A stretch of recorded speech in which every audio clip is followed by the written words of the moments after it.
So many lovely plants here. You know, if you're looking to add a contemporary touch to your garden design, I can highly recommend coming to a specialist nursery just like this one.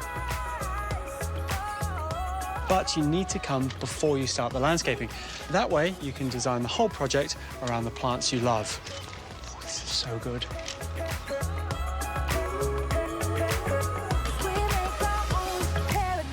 Mark, how you going? Hey, buddy. This is a great urban jungle. I mean, tell me a bit about this combination you've got going on. Yeah, so we've got a Queensland bottle tree. And you can see what could you underplant that with. It'd be easy to swap stuff around. That's why we've got the cassulas going with the zoysias and the copper spoons with the cousin-it. It's just to show all the different types of layers and how it all works together. This is just the plants. Yeah. Have you got any landscapes I can look at with them in place? Sure I do. I've got one just down the road. All right, let's head off. All right.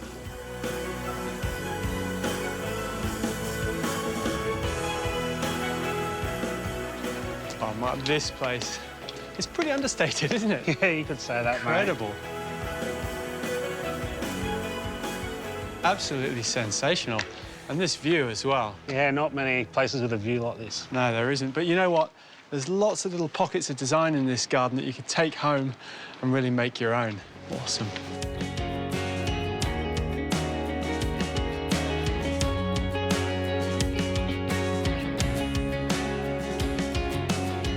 Wow, this swimming pool really is something else, isn't it? It's like an Olympic-sized pool. Yeah, pretty close to it. Yeah, it's amazing. But, you know, without the planting next to it, it would look too stark, I think. How have you achieved the planting here? Yeah, by adding in raised planter box, just so we can get over all the bush rock, just by using a slim cortan edging. Yeah, so how thick is that? It's only 3 mil, right? Only 3 mil with a rolled edge to keep it safe. That's really good for saving space because it doesn't take up a footprint. Exactly. Yeah, lovely. And cost-effective. And cost-effective. Tell me about some of the plants you've used because it's really exposed here. I mean, it's a terrible day weather today. They would cop it. We've got our cassulas, the Max Cooks and the bluebirds. Yes. We've got the blue guys, the cousin-its, the xanadus and the Miss Muffets. And I like the way you've got the cousin-it here as well that's going to spill over and tie with the front. But what is the finish on this wall? It's micro-cement render. Micro-cement render, yeah, that's very flash. I like that very much. You've got over some really tricky situations of bush rock, no soil, but yet you've created planting and texture, and it's going to look this good all year round. Are you afraid? Can you hear us now? See, we got Up on this section, Mark, you've used the same core 10, but you've got a really chunky effect, obviously wrapping a wall, is that right? Yeah, so this is an old brick wall, and we've Yes. just wrapped the cortan over the top to hide it. But I like the repetition of the mother-in-law's tongue. It leads you to this incredible staircase. How difficult was this to put in? There's a lot of work involved, a lot of engineering. Each landing and step was poured individually, stripped and troweled. Really, this is a feature in itself, and it just lifts the whole garden. Yeah, pretty much this whole backyard was designed around this set of stairs and landing. So, Mark, these are obviously a pretty costly expense to put into a garden, but if you wanted to do it at home, you could do it out of timber, maybe some sandstone or brick. What you're trying to create is this lovely shadow line to give you that designer look. But I guess the take-home tip here is to really consider every single space in your garden to elevate it.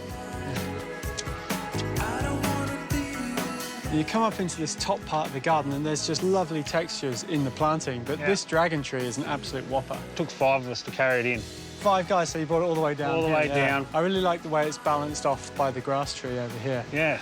But there's loads of little views I can see around. Do you mind if I go and take a bit of a look? Go for it. Oh, lovely. Now, we've all got those neglected or high utility areas in the garden that we tend to forget about. And, you know, you might put down some gravel, you might put down some stepping stones, you might ignore it altogether. But here, they've used these lovely organic bluestone steppers.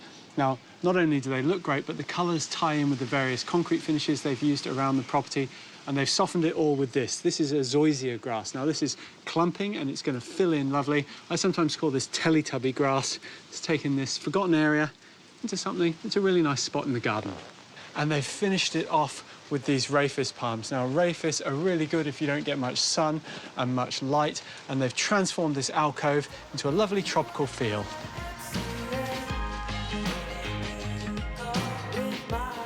More often than not, when you want to have a kids' area in a garden, it tends to detract from the designer elements, but here they've combined the two perfectly. The grass wouldn't grow, so they put down concrete and they've got space for a basketball hoop, but they've also put in wood storage and built-in bench seating to make this a really practical space.